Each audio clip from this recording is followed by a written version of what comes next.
to the face frame of the furnace. We can get that cover off. Once the screws are out, the cover just pulls off straight and forward. So our anatomy in here is your spark igniter and your heat sensor. What the heat sensor does is tells the gas valve it's okay to stay open, and the igniter, that's your spark plug that fires. Then you have your on-off gas valve, where you turn counterclockwise to open it, clockwise to close it. I usually just leave mine in the open position year-round, and keep the valve turned off outside. And you've got your sight glass.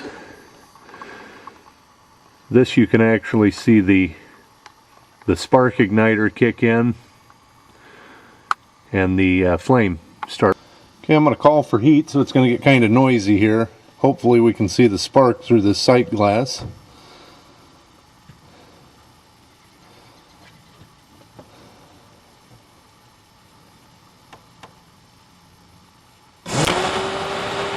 Got our initial blower kicking in, the main fan.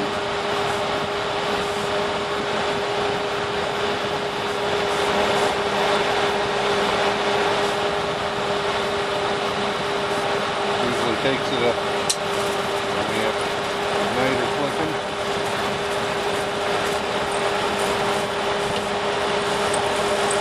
And it didn't fire on its first go around, which is pretty normal.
That's where you should see your spark jumping initially, right there at the edge.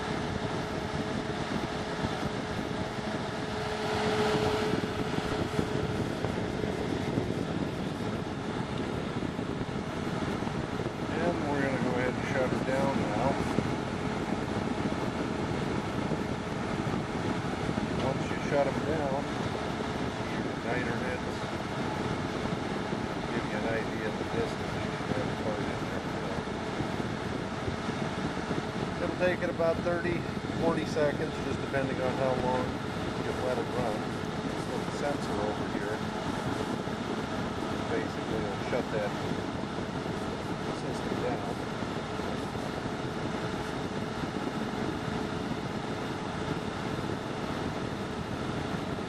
That's pretty much all there is to them. So if you're cycling past 3 or 4 times, you've probably got a problem elsewhere in the unit. You need to make sure that your vents on the outside, we'll run out there in a minute, are pushing and pulling like they should. Always make sure to check these things out. Your bottom line is your intake, your top line is your exhaust. A lot of times the mud daubers will get in there. I picked these up just at an RV shop and don't have any problems with the bees anymore getting in there. So, but after a year or two without those on there, you could have some pretty sizable nests up in there. So definitely would recommend you get a set of these covers. I think they cost me like $6, and they fit on pretty doggone well. Well, good luck to you. I hope that this helps get your furnace rolling. it's back up and running, you always have your cover on it. So it would sure be a terrible thing to have something happen. Advertised a couple of years ago. This is normally what my comforters look like, all packed in there. That's actually a queen size pillow top thing for the top of a bed, and I could never get it up in that storage holder. That's one of the jumbo space bags that you put your stuff in and vacuum them out. They work awesome for the Lesharo. I can get a ton of stuff up in here now. My only fear is the dang thing might explode one of these days and blow my roof off, but working real well so far.